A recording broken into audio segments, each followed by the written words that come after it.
اچھا وہ چاند جو اس طرح مثلا زمین ہے اور اس کے گرد چاند گھوم رہا ہے تو وہ گھوم کیوں رہا ہے؟ وہ ادھر کیوں نہیں چلا جاتا؟ اس کو بھاگنا چاہیے نا، کہیں اور بھی جانا چاہیے، کسی اور کبھی کسی اور ستارے کے آس پاس گھوم کے آ گیا، کبھی ادھر چکر لگا کے آ گیا، کبھی ادھر سیر کر کے آ گیا، وہی زمین کے آس پاس ہی گھومتا رہتا ہے. اس کو کوئی رسی بھی نہیں جس نے پکڑا ہوا ہے، کوئی ایسی چیز بھی نہیں جس کو اس کو تھام کے رکھا. تو جو گھوم رہا ہے تو اس کو باندھا بھی کسی چیز سے نہیں، تو اسے گھومنا چاہیے. چکر لگا جس طرح آپ گھر سے نکلتے ہیں آپ آزاد ہو جاتے ہیں، ایک کام کے لیے جاتا ہے بچہ 10 کام اور بھی اپنے کر کے آ جاتا ہے نا ایسا جی. تو چاند کیوں ادھر ہی گھومتا رہتا ہے؟ زمین سورج کے گرد گھوم رہی ہے، تو اس کا یہ گھومنا گویا کہ اللہ نے اس چاند کو بنایا بھی ہے اور اس کو زندگی گزارنے کے لیے ایک ٹریک بھی دیا ہے کہ آپ نے ادھر ہی رہنا ہے. تو وہ اسی ٹریک میں گردش کرتا ہے. اگر وہ اس ٹریک کو چھوڑ دے تو کیا ہوگا؟ یہ ہوگا. آپ نے ٹرین دیکھی؟ اکثر بچوں نے ٹرین نہیں دیکھی. وہ ٹرین کہاں سے چلتی ہے؟ اتنے لمبے لمبے سفر، 2 دن کے سفر کرتی ہے ٹرین، اور ایک جگہ سے مسافروں کو دوسری جگہ پہ پہنچا دیتی ہے. اگر وہ ٹرین اس پہ چلتی رہے تو مسافروں کو پہنچائے گی. اگر خدا نہ خواستہ پٹری ڈیمیج ہو جائے یا ٹرین کا ٹائر ٹوٹ جائے اور وہ اس پٹری سے اتر جائے تو پھر کیا ہوگا؟ جب ایکسیڈنٹ ہوتا ہے تو کیا ہوتا ہے؟ ایکسیڈنٹ جب ہوتا ہے تو پھر تباہی ہوتی ہے، چیزیں بنتی نہیں ہیں کہ ایکسیڈنٹ ہو اور چیز بن جائے. ایسے نہیں ہوتا. آج کل جو انگریز ہیں وہ ہمیں کہتے ہیں کہ اللہ نے یہ مخلوق نہیں بنائی، یہ ایکسیڈنٹلی بن گئی ہے، ایک دھماکہ ہوا اور سارا کچھ بن گیا. تو پھر ہم یہ کہتے ہیں کہ یہ جو گاڑیاں آپس میں ٹکر کھاتی ہیں، تو چھوٹی سی گاڑی ہو بندہ ٹکر لگائے تو وہ مرسیڈیز بن جائے. کیا خیال ہے؟ خود بخود جب ایکسیڈنٹ ہوتا ہے اور چیزیں بن جاتی ہیں تو پھر تو اچھا ہے. ایک انسان چھوٹا سا موبائل ہے، اس کو دیوار پہ مارے اور میرے پاس اچھا سا موبائل بن جائے. ایکسیڈنٹ سے جو اس طرح ہو جاتا پھر ایسے ہونا چاہیے نا، جبکہ ایسا نہیں ہوتا. آج ہم موبائل کو دیوار پہ مارے تو وہ اچھا اور بڑا موبائل نہیں بنتا. ہم گاڑی کو کہیں پہ ٹھوک دیں تو وہ اچھی گاڑی میں تبدیل نہیں ہوتی. تو یہ کائنات خود بخود ہی بن گئی. ایکسیڈنٹ ہوا ہے، دھماکہ ہوا، کائنات بن گئی. پاگل بنایا ہوا سب کو، بیوقوف سمجھا ہوا. تو جو بات سمجھانے والی ہے وہ یہ ہے کہ اللہ رب العزت نے سب کو بنایا ہے، اور اللہ رب العزت نے ہمیں ایک، جب اللہ نے چاند کو ایک ٹریک دیا، جب ریل گاڑی کے لیے ایک ٹریک ہے. آپ گاڑی چلاتے ہیں، سائیکل چلاتے ہیں، تو کبھی ہو سکتا ہے کہ ایسی جگہ پہ سائیکل چلائیں جہاں پہ رستہ ہی نہ ہو. تو ظاہر ہے کسی بھی چیز کے چلنے کے لیے ایک ٹریک چاہیے، کسی بھی چیز کے چلنے کے لیے اس کو ایک راستہ چاہیے، اور اس کے حساب سے اس کا راستہ ہوتا ہے. گاڑی کے لیے راستہ اور ہوتا ہے، ٹرین کے لیے راستہ اور ہوتا ہے. ابھی جو جہاز چلتے ہیں یہ ایسے نہیں گھومتے رہتے فضا میں، وہاں ان کے بھی ٹریک معین ہیں کہ آپ نے ادھر جانا ہے. اب ظاہر ہے کہیں اور سے بھی فلائٹ آ رہی ہے، ادھر سے بھی فلائٹ آ رہی ہے، ادھر سے بھی فلائٹ آ رہی ہے، اور اگر وہ آمنے سامنے آ کے ایک دوسرے سے ٹکرا جائیں تو کیا ہو؟ تباہی بربادی ہو جائے. لیکن کبھی ایسا نہیں ہوا کہ جہاز آپس میں ٹکرائے.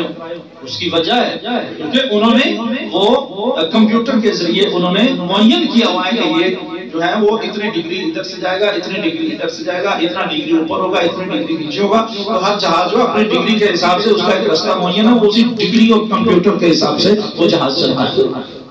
اس لیے وہ جہاز آپس میں ٹکراتے نہیں ہیں. گویا کمپیوٹرائزڈ ان کے لیے کچھ رستے بنائے گئے ہیں، وہ اسی رستے پہ چلتے ہیں، دوسرا اس رستے پہ نہیں آتا، لہذا ایک جہاز آرام سے دوسری جگہ پہ پہنچ جاتا ہے. ورنہ تو اتنے سینکڑوں جہاز میں ایک وقت میں فضا میں ہے تو آپس میں ٹکرا جانے چاہیے، حالانکہ وہ ٹکراتے نہیں. بات سمجھ آ گئی آپ کو؟ تو یہ بات سمجھنے کے قابل ہے کہ اللہ نے جب بنایا ہے ہمیں تو ہمیں بھی ایک رستہ دیا، ایک ٹریک دیا ہے. ایسے چھوڑ نہیں دیا کہ ہم پیدا ہوئے اب ہماری مرضی، جہاں مرضی گھومیں، جو مرضی کھائیں، جو مرضی کریں. ایسا نہیں. انسان کو پیدا کیا ہے تو اللہ ہم سے کچھ چاہتا ہے، اور وہ جو رستہ اس نے ہمیں دیا ہے اس کو دین کہتے ہیں. اور اس دین کے بارے میں اللہ نے قرآن کہا ہے کہ ان الدین عند اللہ الاسلام، کہ میرا بنایا ہوا دین ایک انسان کے لیے کون سا دین ہے؟ اسلام. یعنی آپ کو زندگی گزارنا ہے، آپ گاڑی تو نہیں ہے نا، کیوں بھائی تم موٹر سائیکل ہو، آپ گاڑی تو نہیں ہے، آپ سائیکل تو نہیں ہے کہ آپ کے لیے سڑک چاہیے. آپ بطور انسان خدا کی طرف جب سفر انسان کرتا ہے، خدا کے قریب جاتا ہے، تو تو اسے سڑک نہیں چاہیے، اسے پٹری نہیں چاہیے، اسے کمپیوٹرائز رستے نہیں چاہیے، اسے روحانی رستہ چاہیے. وہ جو روحانی رستہ ہوتا ہے اسے دین. اور وہ کیا ہے؟ وہ یہ ہے کہ آپ کو زندگی ویسے بسر کرنی ہے جیسا اللہ پاک نے چاہا ہے. جس طرح اللہ نے چاہا ہے آپ نے ویسے زندگی بسر کرنی ہے. جس طرح آپ چاہتے ہیں ویسے آپ کو زندگی بسر نہیں کرتی. آپ کا دل چاہتا ہے کہ آپ جھوٹ بولیں، اللہ چاہتا ہے کہ آپ نہیں بولیں. آپ کا دل چاہتا ہے کہ آپ کسی کی چیز کو چرا لیں، خدا چاہتا ہے کہ آپ کسی کی چیز کو مت چرائیں. آپ کا جی چاہتا ہے کہ میں کسی مومن کو، کسی دوست کو، کسی بچے کو دھوکہ دے دوں، چیٹ کروں اس کے ساتھ. اللہ چاہتا ہے کہ کسی کے ساتھ چیٹنگ. آپ کا جی چاہتا ہے کہ میں کسی کو تھپڑ ماروں، گالیاں دوں تاکہ لوگوں کو پتہ چلے میں بہت بڑی اچھی چیز ہوں، میں سب سے طاقتور ہوں. اللہ چاہتا ہے نہیں، کسی کو بھی گالی نہیں دینی، دوسروں سے محبت کرنی.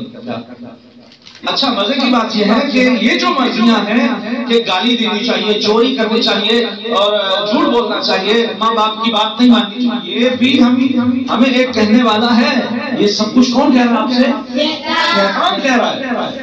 تو ایک رستہ ہو گیا شیطان کا، ایک رستہ ہو گیا اللہ پاک کا، خداوند قدوس کا. تو اللہ چاہتا ہے جھوٹ مت بولے، اس رستے پہ چلے جہاں جھوٹ نہیں ہے، نفرت نہیں ہے، دھوکہ نہیں ہے، گالیاں نہیں ہے، بدتمیزی نہیں ہے. ایک یہ رستہ ہے جس میں برائی ہے، گندگی ہے، جھوٹ ہے، فریب ہے، لڑائی ہے، جھگڑا ہے. یہ ٹریک جو ہے یہ شیطان والا، یہ ٹریک جو ہے وہ اللہ پاک نے بنایا. تو ہم اگر اس ٹریک پہ چلیں گے تو شیطان کا رستہ، ہم شیطان کے رستے پہ جا رہے ہیں، اور ادھر چلیں گے تو اللہ کے رستے پر. اب سوال یہ ہے ہمیں بنایا کس نے ہے؟ اور اگر ہم جھوٹ اور برائی کے رستے پہ جائیں گے، بنا ہمیں اللہ رہا ہے اور رستہ ہم کس کا اختیار کر رہے ہیں؟ یعنی اس سے بندہ زیادہ گھٹیا کوئی ہو سکتا ہے کہ ایک بندے کو کپڑے لے کے دے باپ، اس کو کھانا لا کے دے باپ، اس کو گھر بنا کے دے اس کے والد، اس کو ساری اس کی ضروریات کا خیال رکھے اس کے والد، اور وہ والد کی بات نہیں مانے، باہر کسی اور کی بات کو مانے. اس سے زیادہ گھٹیا بندہ کون ہو سکتا ہے؟ سارے کام کرتی ہے ماں، صبح شام وہ بیچاری گھر میں کھانے پکا رہی ہے، کپڑے دھو رہی ہے، صفائیاں کر رہی ہیں، آپ کے آرام کا خیال کر رہی ہے، اور آپ اس کی بات نہیں مانتے، کسی اور کی بات کو مانتے. اس سے زیادہ کوئی گھٹیا بندہ ہو سکتا ہے؟ تو جب ایک انسان اپنی ماں کی بات نہیں مانتا تو وہ گھٹیا ہو جاتا ہے. تو جب اللہ جس نے ہمیں پیدا کیا، یہ ماں باپ ہمیں کس نے دیے؟ ہمیں ماں باپ بھی تو اللہ نے ماں باپ دیے، اللہ نے ہمیں گھر بار دیا، اللہ نے ہمیں یہ شکل و صورت دیا. اللہ چاہتا تو ہمیں گدھا بنا دیتا، ہمارے اوپر سامان لدا ہوا ہوتا اور ہم جا رہے ہوتے. اللہ چاہتا تو بنا دیتا، ہمیں جانور بنا دیتا، مٹی بنا دیتا، پتھر بنا دیتا، لڑکے ہمیں اٹھا کر پھینک رہے ہوتے. کیا بات ہے، اللہ جو چاہے بنا سکتا تھا، لیکن اللہ نے ہمیں پتھر نہیں بنایا، مٹی نہیں بنایا، حیوان نہیں بنایا، جانور نہیں بنایا، انسان بنایا تو اللہ نے بنایا. تو جب شکل و صورت اتنی پیاری اللہ نے دی ہے، ماں باپ اللہ نے دیے ہیں، اتنا جو ہے وہ اچھا انسان بنایا اللہ نے ہمیں، خوبصورت بنا کے اور بنایا اس نے ہے. اس کے رستے کو چھوڑ کر شیطان کے رستے پہ جانا، تو اس سے گھٹیا بندہ کون ہوگا؟ یہ تو بہت ہی گھٹیا ہو گیا انسان کو اس طرح کرے گا. تو ہمیں اللہ کے راستے پر چلنا ہے. اچھا اللہ کے راستے پر چلنے کے لیے پھر اللہ نے ہماری رہنمائی کے لیے انبیاء اور ائمہ معصومین کو بھیجا کہ جو ہمیں بتائیں کہ اللہ کا راستہ کیا ہے. انبیاء آئے تو ہمارے رسول اکرم، ہمارے خاتم الانبیاء محمد مصطفیٰ صلی اللہ علیہ وسلم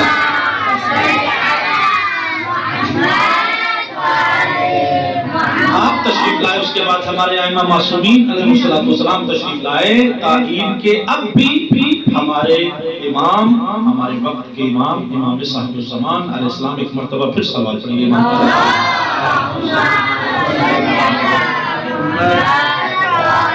وہ بھی موجود ہیں اور ان کا کام کیا ہے؟ امام کا کام کیا ہوتا ہے؟ امام کیا کرتا ہے؟ امام بتاتے ہیں کہ اللہ کا راستہ کیا ہے، ہمیں کیا کرنا چاہیے اور کیا نہیں کرنا چاہیے، یہ ہمیں امام بتا ہے. اللہ نے ہمیں امام بھی عطا کیا. آپ کھیلتے ہیں ایک اچھا کھلاڑی جس کو آپ کیپٹن بناتے ہیں، مثلا ہم فٹ بال کھیلنا چاہتے ہیں، کرکٹ کھیلنا چاہتے ہیں، تو جو اچھا ہوگا وہ کیپٹن ہوگا۔ تو اچھا کیپٹن کون ہوگا؟ جو ان لوگوں کو اکٹھا کر لے جن کو کرکٹ کھیلنا نہیں آتا، یا ان کو لے جن کو کرکٹ کھیلنا آتی ہے۔ ظاہر ہے ہر کیپٹن کی یہ کوشش ہوتی ہے کہ مجھے وہ بچے ملیں جو اچھی کرکٹ کھیلتے ہیں۔ تو جب اچھے کرکٹر اس کو مل جاتے ہیں، ٹیم اس کی اچھی مضبوط ہو جاتی ہے، تو پھر وہ کھیلتا ہے۔ کیوں کہ مجھے جیتنا ہے۔ وہ کیپٹن جیتنے کے لیے کھیلتا ہے، ہارنے کے لیے تو جیتنے کے لیے اچھی ٹیم چاہیے ہوتی ہے۔ اور کیپٹن کبھی بھی بری ٹیم کو لے کے میدان میں نہیں اترتا، اس کی کوشش ہوتی ہے کہ اچھی ٹیم لے کے میں میدان میں جاؤں، لہذا وہ کوشش کرتا ہے اچھے کھلاڑیوں کا انتخاب کرنے کی۔ تو اب ہم جب اللہ نے ہمیں پیدا کیا ہے تو دو گروہ بن گئے، ایک گروہ ہے شیطان کا جو اس راستے پہ چل رہا ہے، ایک گروہ ہے اللہ کا جو اس راستے پہ چل رہا ہے۔ اس کو حزب الشیطان کہتے ہیں، ایک کو حزب اللہ کہتے ہیں، حزب الرحمن کہتے ہیں۔ تو ہم حزب خدا ہیں اگر ہم اسلام پہ چلتے ہیں، اور اگر اسلام کو نہیں مانتے جو لوگ تو وہ شیطان کی حزب ہے۔ اب دونوں ٹیموں میں ہو گیا مقابلہ، شیطان کے بندے بھی ہمارے درمیان میں رہ رہے ہیں اور اللہ کے بندے بھی ہمیں ادھر رہ رہے ہیں۔ تو اب ان کا ہمارا مقابلہ ہے کہ کون زیادہ ترقی کرے گا، کون اپنی ٹیم کو زیادہ جتوائے گا۔ تو جو شیطان کی ٹیم ہے وہ ظاہر ہے جتنے یہودی ہیں وہ سارے شیطان کی ٹیم، جتنے عیسائی ہیں اس وقت رسول اللہ کو نہیں مانتے وہ سب شیطان کی ٹیم، جتنے دیگر مذاہب ہیں وہ سارے کے سارے اللہ والے جو نہیں ہیں تو وہ شیطان والے ہیں۔ تو جتنے وہ لوگ ہیں انہوں نے کتنی ترقی کی ہے، یورپ، امریکہ، دوسرے ممالک کتنے ترقی یافتہ ہو گیا۔ وہ اب ان کا سٹینڈرڈ اور ہمارا سٹینڈرڈ ایک ہے۔ ہمارا عراق، پاکستان، یہ ہمارے ممالک کتنے پسماندہ ہے، دیکھیں ہمارے پاس بیٹھنے کی جگہ کیسے، اور ان کے پاس کبھی آپ یوٹیوب پہ دیکھ لیں کتنے انہوں نے بنا کے بنائے ہوئے، چاند پہ وہ جا رہے ہیں، جہاز ان کے ہیں، چیزیں ان کے ہیں، مسلمانوں کو آپس میں لڑا رہے ہیں، اسلحہ وہ بنا کے دے رہے ہیں۔ تو جتنا کچھ وہ کر رہے ہیں، اتنی وہ ترقی کر رہے ہیں، تو سوچنے کی بات ہے کہ وہ ٹیم کتنی ترقی کر رہی ہے اور ہم بیچارے یہاں بیٹھے ہوئے ہیں۔ کیوں ہماری ٹیم ترقی کیوں نہیں کر رہی؟ اللہ کی ٹیم ترقی کیوں نہیں کر رہی؟ اس وجہ سے کہ ہم اتنے تعلیم یافتہ نہیں ہیں، یا میں یوں کہوں کہ اصل میں ہماری ٹیم ترقی اس لیے نہیں کر رہی کہ ہماری اس پورے حزب کے جو قائد ہیں، اس ہمارے پورے گروہ کے جو مالک ہیں، جو ہمارے امام ہیں، وہ پردہ غیبت میں۔ تو جب ٹیم کا کیپٹن ہی نہ ہو تو ٹیم کیسے جیت سکتی ہے؟ اسی طرح جس امت کا امام ہی نہ ہو وہ امت ترقی کیسے کر سکتی ہے؟ تو ہم دعائے ندوہ کیوں پڑھ رہے ہیں؟ تاکہ امام کو پکارے کہ ہم آپ کو نہیں دیکھ پا رہے مولا، یہ ہمارے لیے سخت ہے کہ ہم ساری دنیا کو دیکھتے ہیں مگر آپ کو ہم نہیں دیکھتے۔ مولا آپ ہماری بات کو سن رہے ہیں لیکن ہم آپ کی بات نہیں سن پا رہے۔ مولا آپ کہاں ہیں ہم نہیں جانتے، آپ کس خطے میں موجود ہیں ہم نہیں جانتے، اور یہ بات ہمارے لیے سخت ہے، ہمارے اوپر گراں ہے، ہمارا دل ڈوب رہا ہے کہ کیوں ہماری ٹیم، ہمارے مسلمان، ہماری امت پسماندہ ہو رہی ہے اور دشمنان اسلام جو ہیں وہ اتنی ترقی کر رہے ہیں۔ مولا ہمیں ایک رہبر اور رہنما کی ضرورت ہے، آپ تشریف لے آئیے۔ امام میں اتنی صلاحیت ہے کہ وہ ساری امت کو اتنی ترقی دے سکتے ہیں کہ وہ ساری دنیا کو فتح کر سکتے ہیں اور پوری دنیا پہ اسلام کا پرچم لہرا سکتا ہے۔ یہ امام کے اندر صلاحیت موجود ہے لیکن امام نہیں آ رہے۔ ہم ہر روز دعائے ندوہ پڑھتے ہیں لیکن امام نہیں آتے۔ ہم امام کے لیے اعمال بھی کرتے ہیں، صدقات بھی دیتے ہیں، دعائیں بھی مانگتے ہیں، دل میں خواہش بھی ہے، مگر امام نہیں آتے اور نہیں آئیں گے۔ کیوں؟ اس کی وجہ یہ ہے کہ امام علیہ السلام نا اہل اور ناکارہ کھلاڑیوں کو لے کر نہیں اتریں گے۔ امام کے پاس ویسی ٹیم ہی نہیں ہے جیسی ٹیم کو لے کے کیپٹن کھیلتا ہے، یعنی ہم امت ہی ایسی نہیں ہے کہ امام ہمیں لے کر مقابلہ کر سکیں۔ امام اس لیے رکے ہوئے تاکہ ہم اچھی ٹیم بن جائیں، ہم اچھی امت بن جائیں۔ جب تک ہم اچھی امت نہیں بنیں گے، جب تک ہمارے اندر وہ سکل نہیں آئے گا جس سے دنیا کو فتح کیا جا سکتا ہے، تب تک امام ظہور نہیں کریں گے۔ اگر آپ یہ چاہتے ہیں کہ امام آ جائیں تو آپ کو ایک اچھی ٹیم اور ایک اچھی امت بننا پڑے گا۔ آپ اپنی زندگی کو کھیل تماشے میں ضائع نہیں کریں گے. آپ کی امت میں حضرت امام حسن عسکری علیہ السلام نے صلوات پڑھی ہے.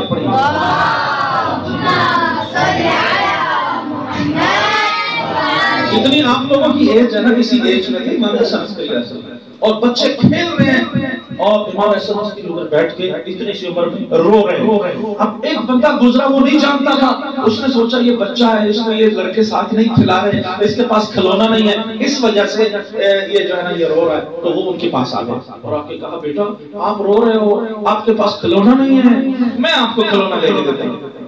امام علیہ السلام خاموش ہوئے اور اس کو دیکھ کر کہا میں اس لیے نہیں رو رہا کہ میرے پاس کھلونا نہیں ہے، میں اس لیے رو رہا ہوں یہ جو بچے ہیں اللہ نے ان کو زندگی عطا فرمائی ہے عبادت کرنے کے لیے اور یہ اپنی زندگی کو کھیل تماشے میں ضائع کر رہے ہیں. یہ جملہ امام حسن عسکری علیہ السلام نے بڑوں کے لیے نہیں کہا، جوانوں کے لیے نہیں کہا، بوڑھوں کے لیے نہیں کہا. کس کے لیے کہا ہے؟ بچوں کے لیے کہا ہے. یعنی بچوں کو بھی امام نہیں پسند کرتے کہ وہ اپنی زندگی کو کھیل تماشے میں ضائع کریں. یہ شیطان آپ کے کان میں کہتا ہے کہ پورا دن کھیلنا ہے اور پوری رات کھیلنا ہے. یہ شیطان ہے جو آپ کے ساتھ لگا رہا ہے. ایک ٹائم ہونا چاہیے آپ کے کھیل کا. آپ کو موبائل پہ گیم کھیلنی ہے تو آپ کا ایک ٹائم ہونا چاہیے، اتنے منٹ آپ کو گیم کھیلنا ہے. آپ کو باہر اگر جا کے کرکٹ کھیلنی ہے تو ایک ٹائم ہونا چاہیے آپ کا، اتنا ٹائم آپ کو کھیلنا ہے. اس کے بعد آپ کو کوئی کرنے کا کام نہ ہو تب بھی آپ نے کھیلنا نہیں ہے. جس انسان جس امت کی ٹائمنگ نہیں ہے، ان کا ٹائم ٹیبل نہیں ہے، وہ امت نہیں ہے. چونکہ ہمارے مولا حضرت امام علی علیہ السلام ایک صلوات پڑھی امام کا. جب امام دنیا سے جا رہے تھے امام علی علیہ السلام تو ایک جملہ کہا بِالتَّقْوِ اللَّهِ وَنَظْمِ أَمْرِكُمْ کہ میں وصیت کر کے جا رہا ہوں اللہ سے ڈرنے کی، اللہ کا تقوی اختیار کرنے کی اور امور کو منظم کرنے کی. منظم امور کا کیا مطلب ہوتا ہے؟ کہ آپ کی ہر چیز ٹائم ٹیبل سے ہو، آپ کی ہر چیز منظم ہو، ترتیب سے ہو. جس کا ٹائم ٹیبل نہیں ہے وہ امام کی وصیت پہ عمل کر رہا ہے. جو امام کی وصیت پہ عمل ہی نہیں کرتا وہ اچھی قوم بن سکتا. امام مہدی کی ٹیم ہو، اب شیطان کی ٹیم نہیں ہو. یہ جو کھیلنے کے لیے اور نظم و ضبط اور ٹائم ٹیبل کو خراب کرنے کی بات کر رہا ہے یہ شیطان کا نمائندہ.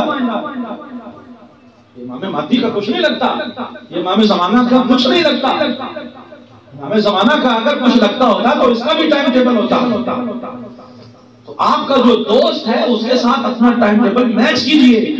جب آپ کا پڑھنے کا ٹائم ہو تب اس کا بھی پڑھنے کا ٹائم ہو، جب آپ کا کھیلنے کا ٹائم ہو تب اس کا بھی کھیلنے کا ٹائم ہو، تاکہ آپ کا کھیل کا وقت ایک ہو جائے. یہ آپ کو مینج کرنا ہے خود.